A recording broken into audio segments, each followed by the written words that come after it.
Quiero agradecerle a Dios por esta nueva oportunidad que tenemos de compartir junto con ustedes, amigas y amigos de la palabra de Dios para hoy.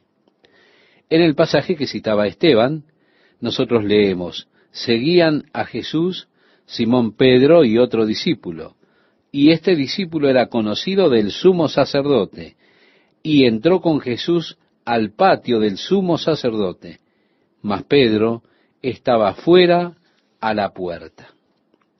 Este discípulo, este otro discípulo, es sin duda Juan, que está refiriéndose a sí mismo. Y este discípulo era conocido del sumo sacerdote. ¿Cómo supone usted que Juan era conocido del sumo sacerdote? El versículo 16 nos dice: salió pues el discípulo que era conocido del sumo sacerdote y habló a la portera e hizo entrar a Pedro.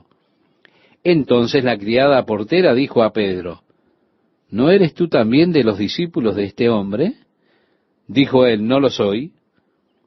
Y estaban en pie los siervos y los alguaciles que habían encendido un fuego, porque hacía frío, y se calentaban. Y también con ellos estaba Pedro en pie, calentándose. Yo podría decir en este momento que debemos ser cuidadosos donde sea que busquemos calor al fuego del enemigo. Entonces usted, haciendo esto, está en territorio realmente peligroso. Y el sumo sacerdote preguntó a Jesús acerca de sus discípulos y de su doctrina. Mire, esta era una violación a la ley judía. Ellos tenían una quinta enmienda en donde ningún hombre podía testificar en contra de sí mismo. No se le requería que usted testificara en contra de usted. Estaba la quinta enmienda y era ilegal pedirle a un hombre que él testificara contra sí mismo. Así que, cuando el sumo sacerdote le hizo esta pregunta, Anás le preguntó sobre sus discípulos y sobre su doctrina. Jesús está contestándole diciendo: mira, yo públicamente he hablado al mundo, siempre he enseñado en la sinagoga y en el templo, donde se reúnen todos los judíos, y nada he hablado en oculto. ¿Por qué me preguntas a mí? Es decir, eso era ilegal. Pregunta a los que han oído, dijo Jesús. Trae a tus testigos. Ese era el procedimiento legal. Aquellos que me han oído, que ellos le digan que les haya yo hablado. He aquí, ellos saben lo que yo he dicho. Así que era un punto técnico, podemos decir, un punto técnico legal que Jesús le estaba diciendo al sumo sacerdote. El versículo 22 leemos: cuando Jesús hubo dicho esto, uno de los alguaciles que estaba allí le dio una bofetada diciendo: ¿así respondes al sumo sacerdote? Jesús le respondió: si he hablado mal, testifica en qué está el mal, y si bien, ¿por qué me golpeas? Evidentemente, a este hombre parado junto al sumo sacerdote le gustaba pegarle a los prisioneros. Pablo tuvo la misma experiencia más adelante. Cuando el sumo sacerdote le hizo una pregunta al apóstol Pablo, el apóstol lo desafió y este hombre golpeó a Pablo. Pablo le dijo: Dios los castigará sepulcros blanqueados.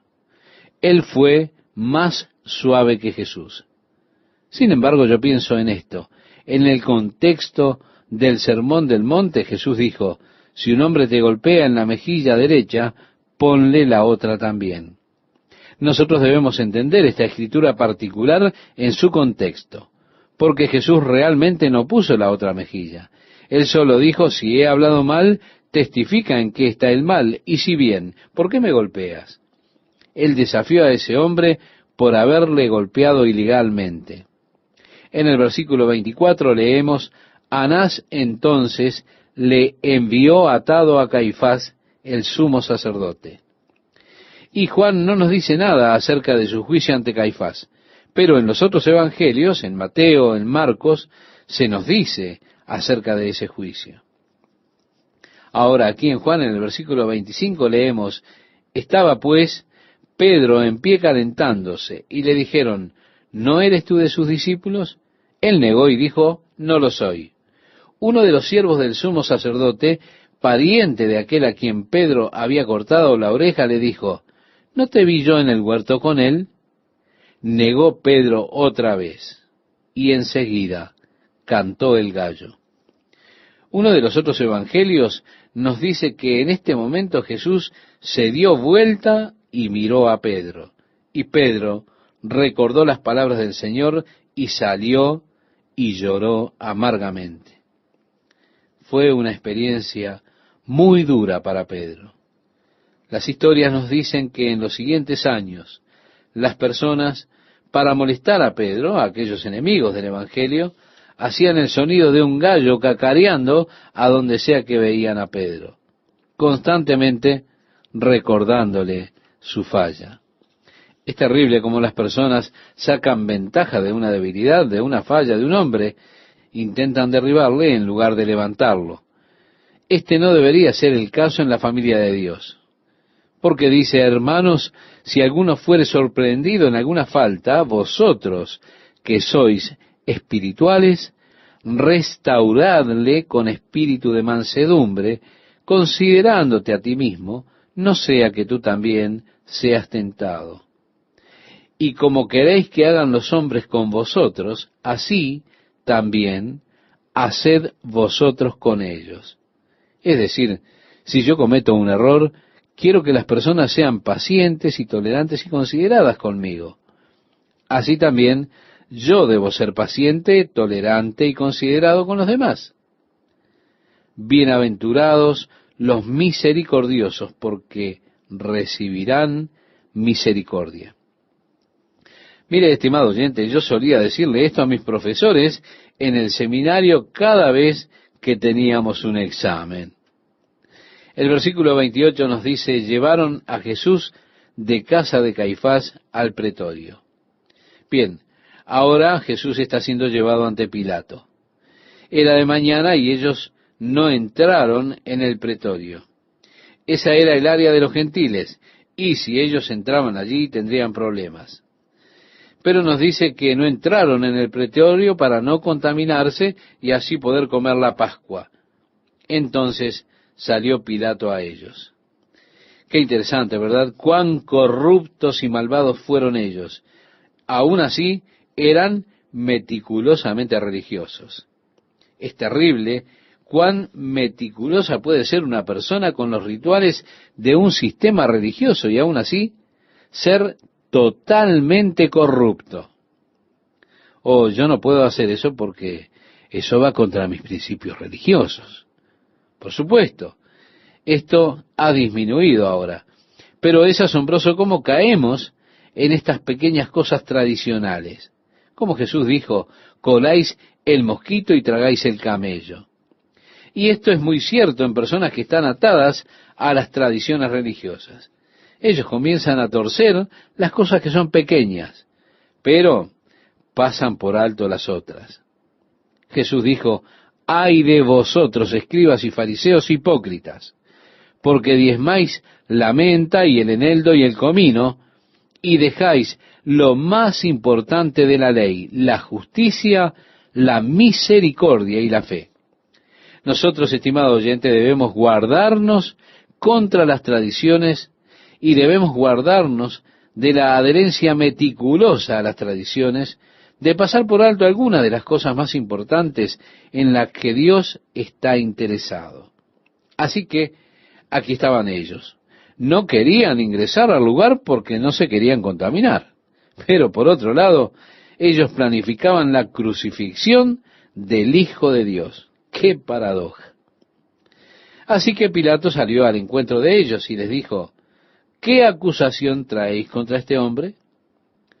Pilato había sido puesto por el gobierno romano como procurador de Judea.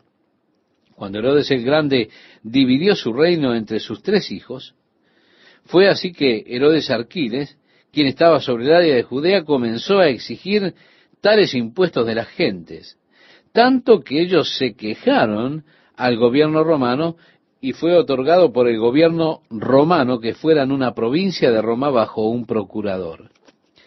Pilato se convirtió en el procurador sobre Judea. La sede central en esa área estaba en Cesarea, no en Jerusalén. Pero el procurador debía visitar cada ciudad al menos una vez por año. Y generalmente iban para los días de las fiestas a Jerusalén, porque sabían que en esos días todas las personas se reunían. Y si había algún movimiento civil contra Roma, generalmente ocurría durante ese tiempo de fiesta. Esta era la primera vez que Pilato iba a Cesarea con las legiones romanas hacia la ciudad de Jerusalén. En la punta de las banderas de las legiones romanas, ellos tenían un pequeño busto del César, que era un dios para las personas. El César tomaba precisamente el lugar de Dios. Y así, los judíos se quejaron de que los romanos llegaran con esas banderas con un pequeño busto dorado del César. Y los otros procuradores habían consentido con los judíos y no tenían ellos esos pequeños bustos en sus banderas. Pero Pilato no estaba listo para ceder en sus supersticiones. Y así, los soldados romanos ante Pilato marcharon directo a Jerusalén con estos estandartes en sus banderas. Y los judíos estaban tan indignados que comenzaron a molestarlo por esto, para que no lo hiciera de nuevo. Fue así que lo siguieron a Cesarea y continuaron molestándolo. Por eso es que él ordenó que todos ellos se reunieran en el estadio allí en Cesarea y luego cerró las puertas y dijo: muy bien, dejen de molestarme o los mataré. Tengo aquí los soldados para matarlos. No quiero que me molesten más por este asunto. Y todos los judíos se inclinaron y tiraron de sus cuellos y dijeron: adelante, mátanos. No queremos que hagas eso de nuevo. Bueno, a pesar de la frialdad de Pilato, él no podía asesinarlos de esa forma. Estaban indefensos, así que él capituló y cedió en este asunto. Pero luego, nuevamente, Pilato no tuvo paciencia con sus tradiciones. Nuevamente él violó alguna de sus tradiciones y ellos apelaron al emperador. Y el emperador estuvo de acuerdo con las personas desautorizando a Pilato. De acuerdo al Senado romano, ellos querían que los procuradores mantuvieran a las provincias en paz. Pero Pilato no tenía esa clase de personalidad para obedecer, para consentir. Así que Pilato estaba teniendo problemas. Y un reporte más al emperador no hubiera sido bueno para su legajo. Entonces salió Pilato a ellos y dijo: ¿qué acusación traéis contra este hombre? Respondieron y le dijeron: si éste no fuera malhechor, no te lo habríamos entregado. Entonces les dijo Pilato: tomadle vosotros y juzgadle según vuestra ley. Pilato no quería ser molestado por esto. Si ellos no querían denunciar cargos reales, entonces su acusación en su contra era blasfemia. Recuerde que el sacerdote había dicho: ¿eres tú el Hijo de Dios? Y Jesús dijo: tú lo has dicho. Entonces él dijo: ¿necesitamos otro testigo? Hemos oído que lo dijo de su propia boca. Blasfemia. ¿Qué dices tú? Él es culpable de muerte. Pero ellos no podían traer esa acusación de blasfemia ante Pilato. Ellos necesitaban traer otros cargos. Entonces, trajeron el cargo diciendo: él está incitando a las personas a rebelarse contra Roma. Esas eran acusaciones falsas. Pero a Pilato no le agradaban estas personas. Ya lo tenían harto. Él no tenía paciencia por los sentimientos religiosos de estas personas. Por eso cuando ellos dijeron: si éste no fuera malhechor, no te lo habríamos entregado, Pilato dijo: tomadle vosotros y juzgadle según vuestra ley. Él no iba a estar juzgando con estos hombres por esta causa. El versículo 31 nos dice: y los judíos le dijeron: a nosotros no nos está permitido dar muerte a nadie. Este derecho de castigo capital había sido quitado de los judíos solo unos 2 años antes aproximadamente. De acuerdo al Talmud, el gobierno romano quitó el derecho de castigar con la pena capital 40 años antes de la destrucción de Jerusalén, que fue destruida en el año 70 de nuestra era. Esto significa que en el año 30 de nuestra era el derecho a castigo fue quitado de los judíos por el gobierno romano. Y esto fue solo 2 años antes de la crucifixión de Jesús, cuando el derecho a castigo fue quitado de los judíos, muchos de los líderes se colocaron un hábito de penitencia. Echaron ceniza en sus cabezas y estaban de luto por las calles de Jerusalén. Ellos decían: Dios ha fallado a su promesa y a su palabra. Estaban de luto por la falta de Dios en guardar su palabra, porque Dios había prometido a través de la profecía que el cetro no partiría de Judá hasta la venida del Mesías. Y cuando en el año 30 después de Cristo el gobierno romano les quitó el derecho al castigo, eso era equivalente a remover el cetro de las personas. Por eso estaban de luto y decían: Dios ha fallado a su promesa. Lo que ellos no se daban cuenta es que Dios había guardado su palabra. Él estaba viviendo en medio de ellos en ese mismo momento. El Mesías estaba allí, había venido, pero ellos no le reconocían. No había necesidad para que anduvieran enlutados. ¿Por qué? Porque Dios estaba guardando su palabra. Pero el derecho al castigo les fue quitado en el año 30 de nuestra era, lo reitero, por el gobierno romano. Y ellos dijeron: a nosotros no nos está permitido dar muerte a nadie. Entonces Pilato volvió a entrar en el pretorio y llamó a Jesús y le dijo: ¿eres tú el rey de los judíos? Jesús le respondió: ¿dices tú esto por ti mismo o te lo han dicho otros de mí? ¿Es algo que realmente tú quieres saber o es algo que has oído? En otras palabras. Pilato le respondió: ¿soy yo acaso judío? Tu nación y los principales sacerdotes te han entregado a mí. ¿Qué has hecho? Respondió Jesús: mi reino no es de este mundo. En otras palabras, tú me preguntas si yo soy rey. Sí, pero mi reino no es de este mundo. Si mi reino fuera de este mundo, agregó Jesús, mis servidores pelearían para que yo no fuera entregado a los judíos. Pero mi reino no es de aquí. Le dijo entonces Pilato: luego, ¿eres tú rey? Respondió Jesús: tú dices que yo soy rey. O más literalmente podríamos decirlo así: tú lo has dicho, yo soy rey. En el versículo 37 leemos: yo para esto he nacido y para esto he venido al mundo, para dar testimonio a la verdad. Todo aquel que es de la verdad oye mi voz. Le dijo Pilato: ¿qué es la verdad?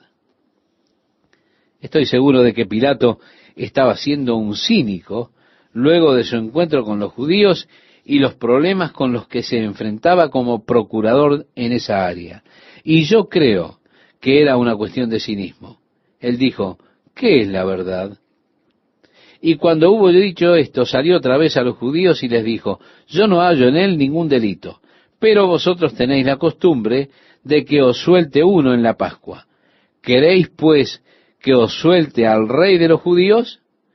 Entonces todos dieron voces de nuevo diciendo: no a éste, sino a Barrabás.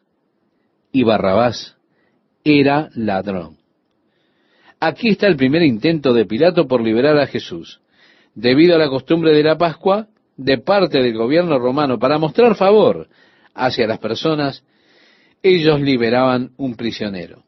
Y así, Pilato intentó liberar a Jesús como prisionero de la Pascua, pero ellos querían a Barrabás.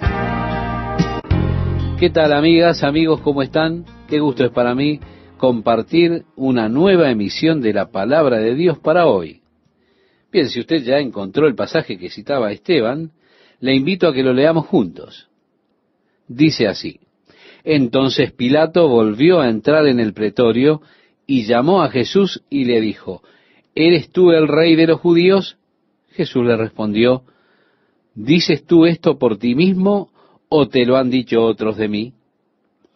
Jesús le estaba preguntando a Pilato: ¿realmente deseas saber o simplemente quieres un argumento? ¿Alguien te ha dicho esto acerca de mí o ¿tú estás preguntando verdaderamente? Pilato le respondió, ¿soy yo acaso judío? Tu nación y los principales sacerdotes te han entregado a mí. ¿Qué has hecho? Respondió Jesús, mi reino no es de este mundo. En otras palabras, ¿tú me preguntas si yo soy un rey? Sí, pero mi reino no es de este mundo.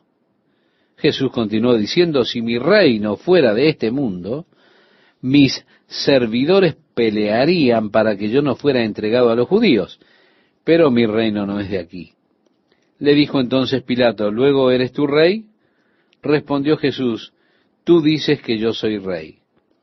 Más literalmente podríamos decir de esta expresión, tú lo has dicho, soy un rey. Y continúa diciendo, yo para esto he nacido y para esto he venido al mundo, para dar testimonio a la verdad. Todo aquel que es de la verdad, oye mi voz. Le dijo Pilato, ¿qué es la verdad?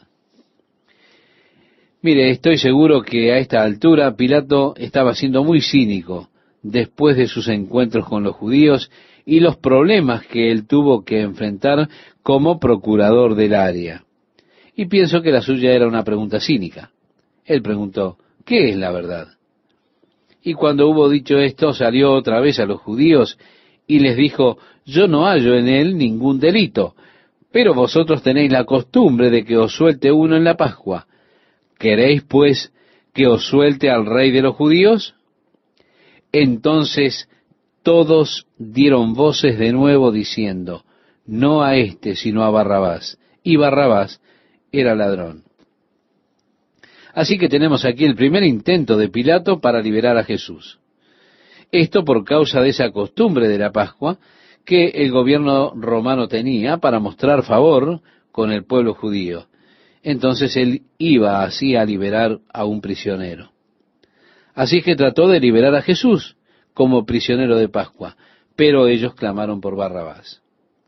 Entonces Pilato buscó una segunda oportunidad para liberar a Jesús luego de azotarle, esperando que el brutal y horrendo castigo de la flagelación satisfaría la sed de sangre que esas personas tenían. Y leemos en el versículo 1 del capítulo 19, así que entonces tomó Pilato a Jesús y le azotó. La flagelación era con un azote hecho para examinar a los prisioneros. Era una técnica de tercer grado del Imperio Romano. Ellos no tenían indultos en aquellos días, no existían los derechos humanos.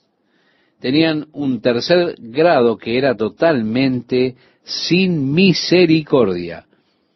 Ellos ataban al prisionero a un poste para que la espalda quedase estirada y luego, con un azote en garra de 9 puntas, un azote de cuero con pequeños trozos de vidrio y plomo embebido en este, diseñado para desgarrar la carne, ellos hacían caer este azote por la espalda del prisionero 39 veces.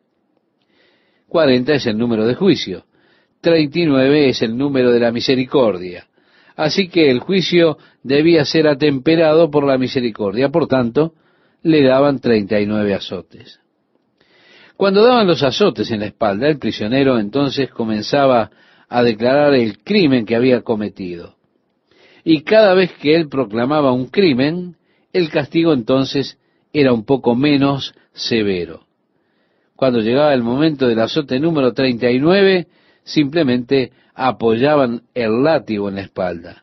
Pero si el prisionero no confesaba un crimen, entonces cada azote era más duro hasta que éste era forzado a clamar en gran agonía, diciendo los crímenes que había cometido. Ahora, imagine a Jesús en este aprieto. Así es que, como decía el profeta Isaías en el capítulo 53, versículo 7, como oveja delante de sus trasquiladores enmudeció y no abrió su boca. Ellos descargaron sobre Jesús la fuerza a pleno de los 39 latigazos y así le flagelaron. No hay mucho que decir en cuanto a esto, pero no podemos ni siquiera imaginar tremenda agonía. Muchas veces los prisioneros morían como resultado de este flagelo. Antes aún de que llegaran los 39 azotes, antes de que se cumplieran, ya estaban muertos por la gran pérdida de sangre y el dolor extremo. Pero Jesús soportó este sufrimiento. Ahora, la cuestión es, en vista que todo esto es parte del plan de Dios, estos flagelos descargados sobre él fueron parte de ese plan predeterminado por Dios. Así fue profetizado en el libro de Isaías, que Dios lo sabía desde antes. Si Él lo sabía desde antes, entonces Él lo planificó desde antes. Cuando el apóstol Pedro estaba hablándole a los judíos en el día de Pentecostés, él dijo, ustedes, por el determinado consejo y anticipado conocimiento de Dios, le prendisteis y matasteis por manos de inicuos, crucificándole, conforme al predeterminado consejo, al previo conocimiento de Dios. Ahora, ¿por qué Dios, en su predeterminado consejo, determinó que Jesús no sólo muriera esa horrible muerte, sino que también fuera flagelado recibiendo azotes? Bueno, volviendo a la profecía de Isaías, nos dice, Él fue herido por nuestras transgresiones, molido por nuestros pecados. El castigo de nuestra paz sobre Él, y por su llaga fuimos nosotros curados. Jesús estaba allí definitivamente haciendo provisión para la sanidad de su pueblo. Creo que esa sanidad va más allá de la sanidad espiritual. No creo que usted pueda negar que también hay sanidad física involucrada en el sufrimiento de Jesús. En el Evangelio de Mateo, en el capítulo 8, dice, y cuando llegó la noche, trajeron a él muchos endemoniados, y con la palabra echó fuera a los demonios, y sanó a todos los enfermos, para que se cumpliese lo dicho por el profeta Isaías, cuando dijo, Él mismo tomó nuestras enfermedades, y llevó nuestras dolencias. Así que cuando el apóstol Pablo le estaba escribiendo a la iglesia en lo concerniente a tomar la cena del Señor, él les dijo, hay muchos debilitados, enfermos, porque no entienden el cuerpo del Señor. Jesús tomó pan y lo partió y dijo, este es mi cuerpo, que por vosotros es partido. Aquellos que estaban en Corinto, muchos de ellos estaban enfermos, porque no entendían esta provisión que Dios había hecho para ellos a través de la flagelación de Jesús. Simplemente leemos, y le azotó. Y los soldados entretejieron una corona de espinas, y la pusieron sobre su cabeza, y le vistieron con un manto de púrpura, y le decían, ¡salve, rey de los judíos! Y le daban de bofetadas. Ahora, Jesús había experimentado una tremenda golpiza en la casa de Caifás. Allí le pusieron un manto sobre su cabeza, y con este saco sobre su cabeza, ellos comenzaron a golpearle. Créame, esto es realmente muy bajo. Nosotros como seres humanos estamos maravillosamente diseñados, teniendo reflejos que son automáticos. Cuando vemos venir un golpe, de inmediato tenemos un reflejo que nos protege a nosotros mismos de él. Y así al acomodar el cuerpo, por lo tanto amortiguamos los efectos del golpe, nos protegemos. En tanto su cuerpo puede ver venir ese golpe, puede compensar, amortiguar y relajarse acompañando ese golpe. Verá usted, los jugadores de fútbol americano los taclean, los masacran y usted piensa, amigo, este no se levanta más. Pero luego él salta sobre sus pies, corre a donde está el grupo. Él vio al hombre venir.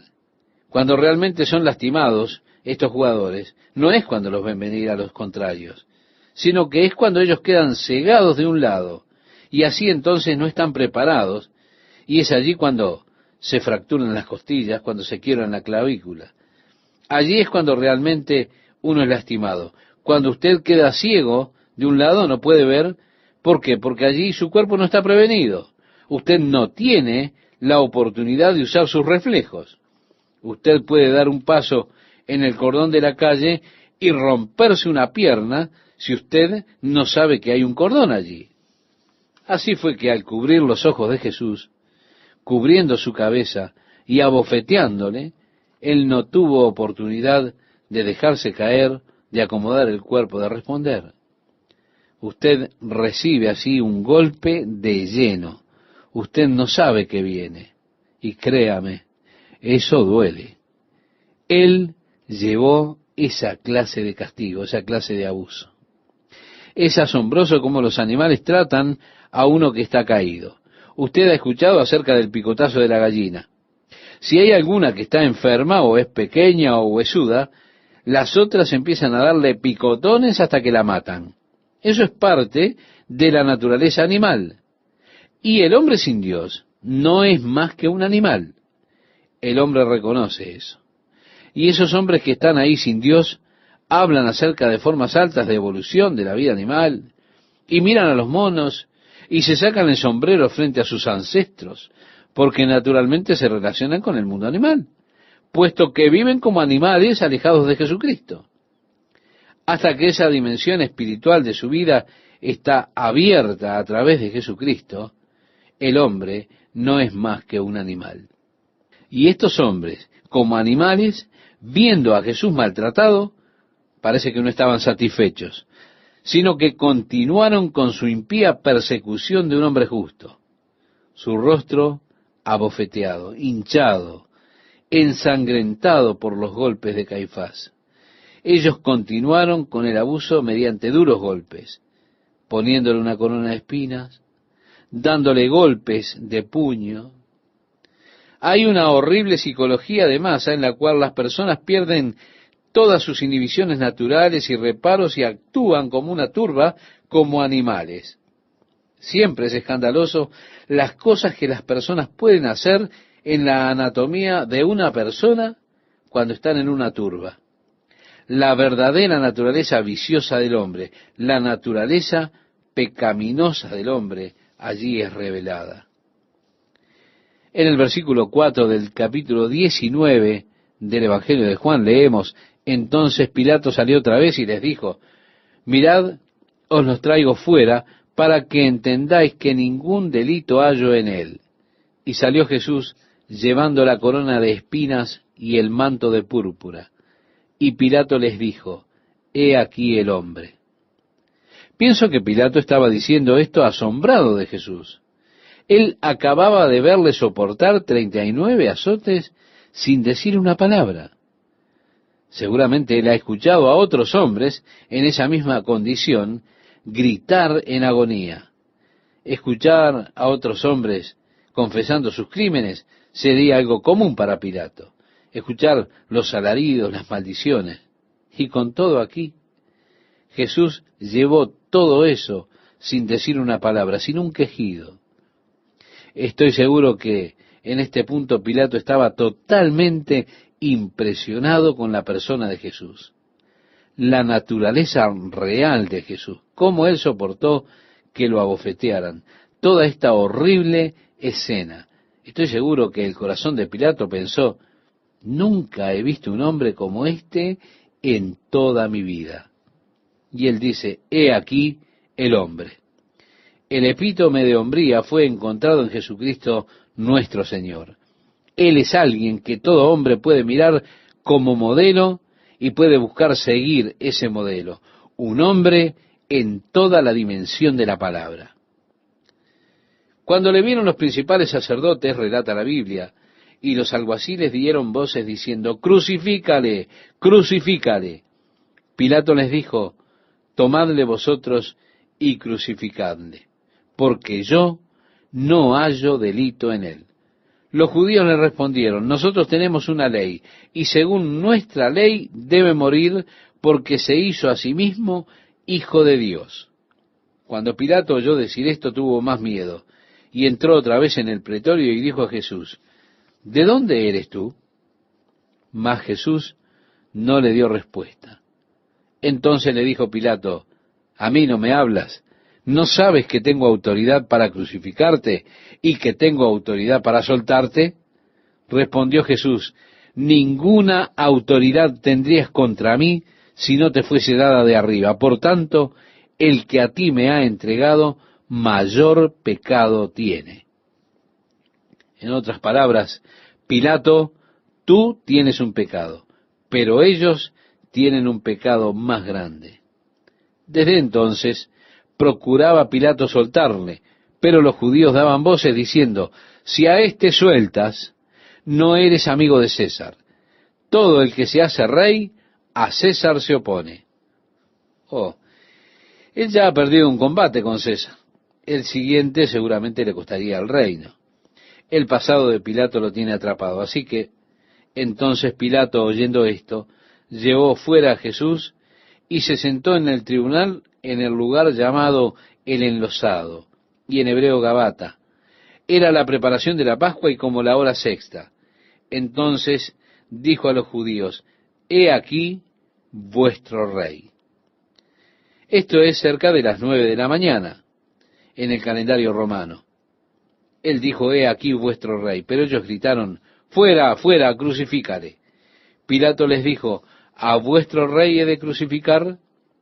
Respondieron los principales sacerdotes, no tenemos más rey que César. Mire, creo que esto hizo arrepentirse a Pilato. Él sabía que tan rebeldes eran ellos contra Roma, pero el escuchar a los sacerdotes decir, no tenemos otro rey sino César, era una intimación sutil, como si dijeran, si tú dejas ir a este hombre, irá un reporte directamente a César. Y es tu trabajo, compañero, cuídalo.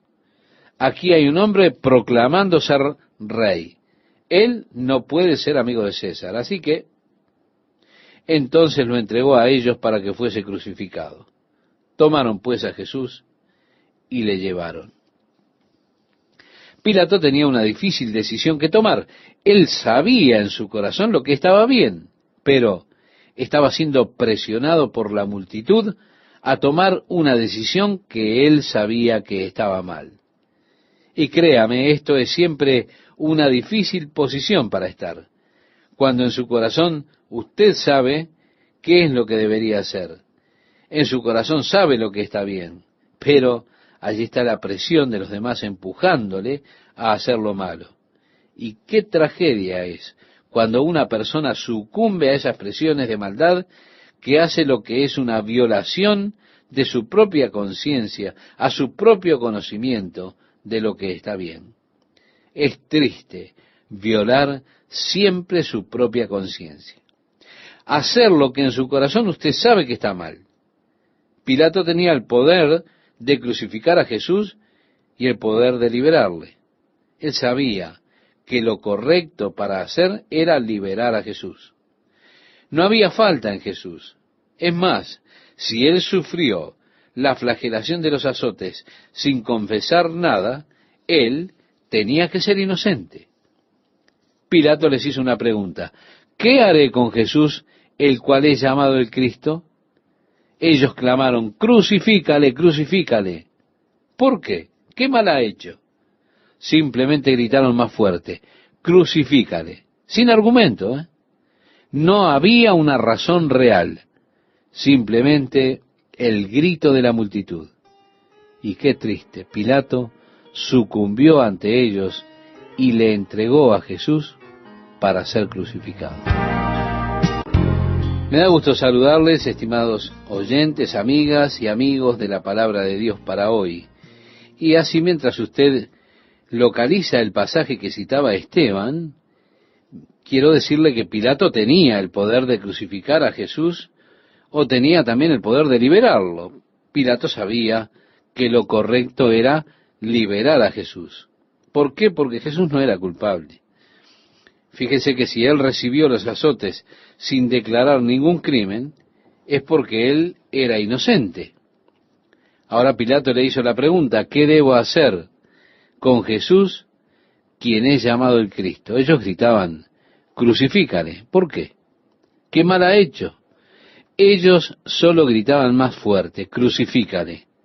Pero no hay una razón real para ello. Solo los fuertes gritos de la multitud. Y Pilato sucumbió ante ellos. Y ahora sí en nuestra lectura tenemos, así que entonces lo entregó a ellos para que fuese crucificado.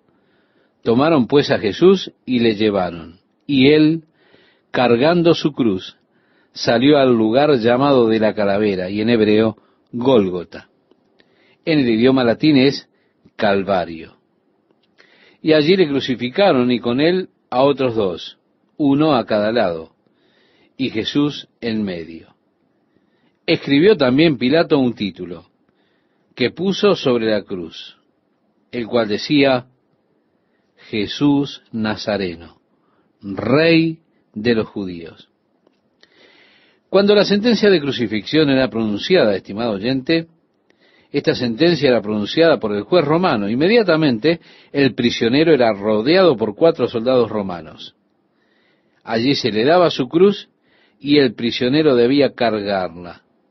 Tomaban siempre el camino más largo a través de la ciudad.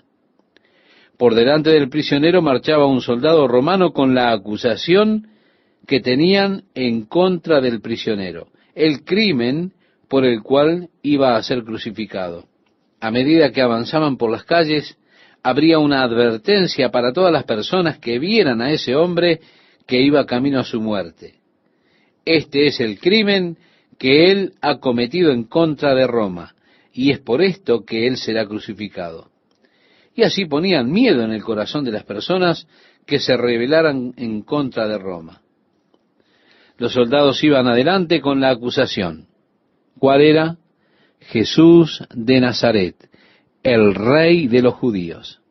Y así iban marchando a través de las calles de Jerusalén, fuera de la puerta de Damasco, allí a la cima del monte Moriah, arriba al área que luce como una calavera, y allí le llevaban para ser crucificado. La crucifixión era una horrible y abominable muerte que era pautada por Roma, pero nunca se le imponía esto a un ciudadano romano. Era realmente una muerte terrible.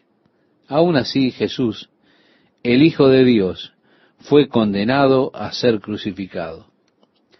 Y muchos de los judíos leyeron este título porque el lugar donde Jesús fue crucificado estaba cerca de la ciudad, y el título estaba escrito en hebreo, en griego y en latín. Nos dice el versículo 20. Sí, desde el muro de la ciudad hasta la puerta de Herodes, usted puede ver el Calvario, el Gólgota. Está entre un camino de rocas, y las personas allí en el muro de la ciudad, observando, veían a los 3 prisioneros, podían escuchar los gritos, podían observar la agonía en esa terrible escena. En el verso 21 leemos, dijeron a Pilato los principales sacerdotes de los judíos, no escribas Rey de los judíos, sino que él dijo, soy Rey de los judíos. Pero Pilato no tenía paciencia ya con estos hombres. Entonces respondió Pilato, lo que he escrito, he escrito. Cuando los soldados hubieron crucificado a Jesús, tomaron sus vestidos e hicieron 4 partes, una para cada soldado. Tomaron también su túnica, la cual era sin costura, de un solo tejido de arriba a abajo. Entonces dijeron entre sí, no la partamos, sino echemos suertes sobre ella a ver de quién será. En otras palabras, uno tomó sus sandalias, otro el cinto, otro la túnica interior, pero la túnica exterior, la capa que Jesús vestía, era de una sola pieza. En el Salmo 22 dice, repartieron entre sí mis vestidos, y sobre mi ropa echaron suertes. De hecho, lo que ellos hicieron fue apostar. Miren, una costumbre que tenían, ellos tenían dados, y echaban los dados para ver quién se quedaría con las sandalias. Luego lanzaron los dados para ver quién se quedaría con la túnica interior y los demás artículos. Ahora, cuando llegaron a la capa, estaban apostando, al estar Jesús muriendo, sobre quién se quedaría con la capa. El versículo 25 nos dice, estaban junto a la cruz de Jesús, su madre y la hermana de su madre, María, mujer de Cleofás, y María Magdalena. Así que aquí vemos que estaban las 3 Marías allí junto a la cruz. Cuando vio Jesús a su madre y al discípulo a quien él amaba que estaba presente, dijo a su madre, mujer, he ahí tu hijo. Sin duda, dijo esto refiriéndose a Juan. Después dijo al discípulo, he ahí tu madre. Y desde aquella hora, el discípulo la recibió en su casa. Un hermoso lazo entre Jesús y su madre María. Ella llevó un secreto por mucho tiempo, el secreto de la encarnación de Jesús. Ella sabía que el niño era un niño especial. El ángel se lo había dicho. Antes de que ella lo concibiera por el Espíritu Santo, le dijo, este será grande y será llamado Hijo del Altísimo, y el Señor Dios le dará el trono de David su padre, y reinará sobre la casa de Jacob para siempre, y su reino no tendrá fin.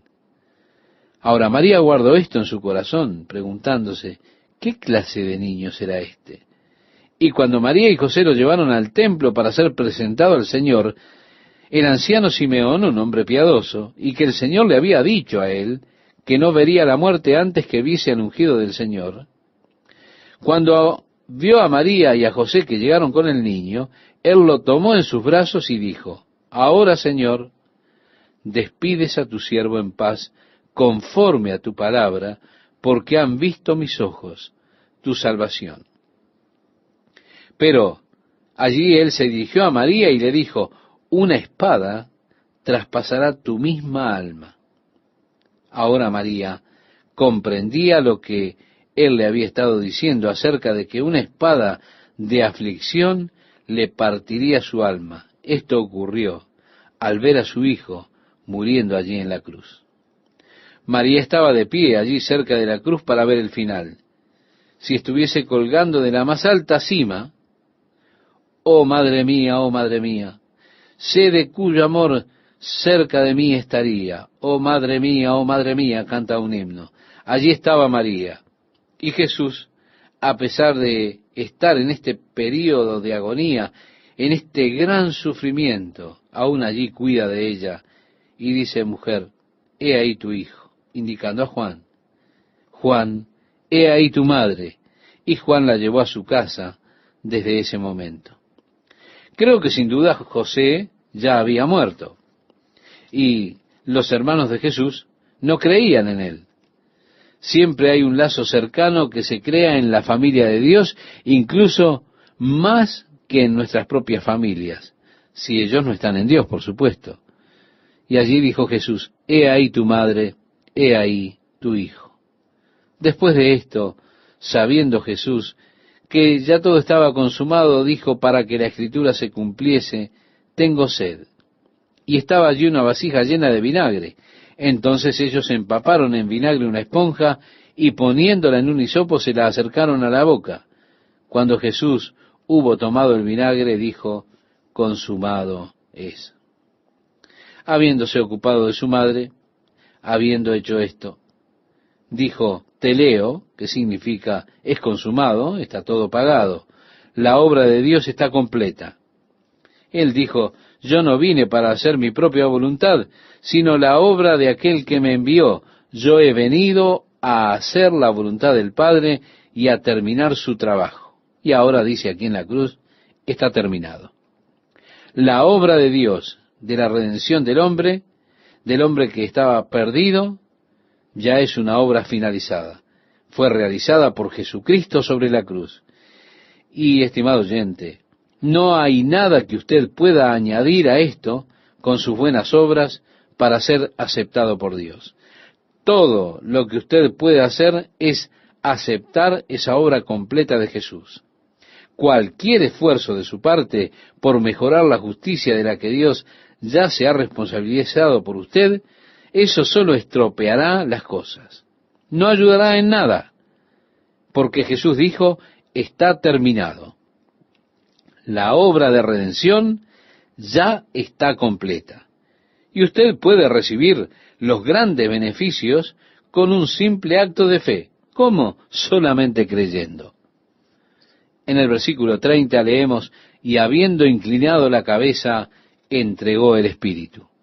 Entonces los judíos, por cuanto era la preparación de la Pascua, a fin de que los cuerpos no quedasen en la cruz en el día de reposo, pues aquel día de reposo era de gran solemnidad, rogaron a Pilato que se le quebrasen las piernas y fuesen quitados de allí. Quiero que note lo que Juan dice. En la fiesta de la Pascua, el primer día y el último eran llamados días solemnes, días de reposo extra. Así que no era necesariamente el Sabbat, el día de reposo. Allí es donde se llega a la confusión. ¿Cómo pudo Jesús estar 3 días y 3 noches en el corazón de la tierra si él fue crucificado un viernes? Así que el día de gran solemnidad era probablemente el jueves. Ellos tenían un día de reposo doble en esa ocasión, y Jesús probablemente fue crucificado durante el día jueves. Luego, el día de reposo el viernes, y luego el día de reposo el sábado. Luego, temprano en la mañana del primer día de la semana, ellos van y ya encuentran la tumba vacía. Pero Juan, note usted, nos dice que este era un día de reposo especial para respetar la Pascua. Era el día de gran solemnidad. Y, debido a que se acercaba y ellos estaban preparándose para esta fiesta, ellos no podían realizar ningún trabajo. Entonces rogaron a Pilato que se le quebraran las piernas de manera de acelerar la muerte y así poder bajar al prisionero de la cruz. Es interesante considerar que la costumbre de la crucifixión comenzó en Persia, porque los persas consideraban que la tierra era sagrada. Si un hombre era tan malvado como para ser crucificado, ellos creían que su cuerpo no debía ser colocado en la tierra, así que lo colgaban de una cruz. Luego que moría, su cuerpo era comido por los buitres, entonces su cuerpo no contaminaba la tierra. Generalmente ellos no enterraban a quienes eran crucificados, sino que los dejaban allí. Los judíos, sin embargo, enterraban a quienes eran crucificados, pero los romanos generalmente no lo hacían. Los de Cartagena no lo hacían, tampoco los persas, que fueron los que originaron la costumbre de la crucifixión. Bien, ellos querían romper las piernas para acelerar la muerte de aquellos que estaban crucificados, para poder quitarlos de allí antes del día de reposo. Y leemos en el versículo 32, vinieron pues los soldados y quebraron las piernas al primero, y asimismo al otro que había sido crucificado con él. Mas, cuando llegaron a Jesús, como le vieron ya muerto, no le quebraron las piernas. Jesús había dicho antes, nadie toma mi vida, sino que yo la pongo de mí mismo. Tengo poder para ponerla y tengo poder para volverla a tomar. Así que Él dio su vida. Él entregó su espíritu antes de que los soldados llegaran con la lanza. Él ya estaba muerto. Y ellos se maravillaron de que ya estuviera muerto. Así, ellos no le quebraron las piernas. Pero mire, esto era importante desde un punto de vista profético, porque las Escrituras dicen, ningún hueso de su cuerpo será quebrado. ¿Se da cuenta? Él estaba muriendo como el cordero sacrificial de Dios. Y los judíos no podían ofrecer un cordero que tuviese mancha o algún hueso quebrado. Dios no quería corderos enfermos. Bueno, si tiene una pata rota, morirá. Hagamos un sacrificio para Dios con esto. Dios dice, no. A mí no me den lo que está fallado. Y así, bajo la ley, ellos no podían ofrecer un cordero que tuviese alguna mancha. Ellos no podían ofrecer un cordero que tuviese las piernas quebradas. Dios conoce la naturaleza del hombre. ¿Cómo tendemos a darle a Dios los desechos? Y guardamos lo mejor para nosotros. Pero Dios dice, no es así. Así fue con Jesús, de manera de cumplir con el cordero sacrificial. Él no podía tener un hueso roto. Y fue profetizado, ningún hueso de su cuerpo será quebrado. Ahora bien, piense usted, ¿qué hubiera pasado si alguno de los soldados levantaba allí el martillo y le quebraba sus piernas de todas formas? Entonces tendríamos que decir, bueno, tenemos que buscar otro Mesías. Jesús no puede ser el Mesías. ¿Por qué? Sus huesos fueron quebrados. Oh, no. Dios estaba allí para proteger a Jesús de cualquier accidente. Y en lugar de quebrar sus huesos, el soldado tomó su lanza y la clavó en su costado, de manera que se cumpliese la escritura que hablaba de su costado siendo perforado. Ningún hueso roto, pero atravesaron su costado. De esa manera la profecía estaba cumplida. Entonces, no tenemos que buscar más otro Mesías. Jesús realmente cumplió como Mesías todas las profecías. Como él dijo, está consumado, realizado, pagado, completo. El versículo 34 nos dice, pero uno de los soldados le abrió el costado con una lanza, y al instante salió sangre y agua. Y el que lo vio da testimonio, y su testimonio es verdadero, y él sabe que dice verdad. Este es Juan, aquel que dice, yo estaba de pie allí, yo lo vi. Yo lo estoy describiendo, estoy escribiendo esto, dice él. ¿Para qué? Como dice el verso 35, para que vosotros también creáis. Juan dice, en otras palabras, miren, yo estaba allí, yo lo vi, yo sé lo que vi. Yo doy testimonio de la verdad de lo que vi y estoy escribiendo esto a ustedes para que ustedes también crean. El versículo 36 nos dice, porque estas cosas sucedieron para que se cumpliese la escritura. No será quebrado hueso suyo. Y también otra escritura dice, mirarán al que traspasaron. Esta profecía particular, mirarán al que traspasaron, es una palabra hebrea diferente a la palabra que se usa. Cuando leemos, clavaron sus manos y sus pies. Lo traspasaron con una espada, y mirarán al que traspasaron. Ahora, lo que es interesante en esto es el hecho de que la sangre y el agua salieron, y esto indica que si se realizara una autopsia, se descubriría que Jesús murió porque se le rompió el corazón. ¿Por qué? Porque cuando el corazón se parte, una sustancia estancada llena la bolsa alrededor del corazón. Y cuando ellos metieron su lanza en su corazón, luego que la sacaron, la sangre y el agua indicaron que la muerte fue por un corazón partido, o diríamos, un corazón partido por el pecado del mundo. En el versículo 38 leemos, después de todo esto, José de Arimatea, que era discípulo de Jesús, pero secretamente por miedo de los judíos. Mire, hoy en día hay muchos discípulos secretos. Eso es lo que yo creo. Secretos por temor a que los compañeros en el trabajo se burlen y demás. Pero a mí me gusta cuando el discípulo sale del armario y se presenta como tal.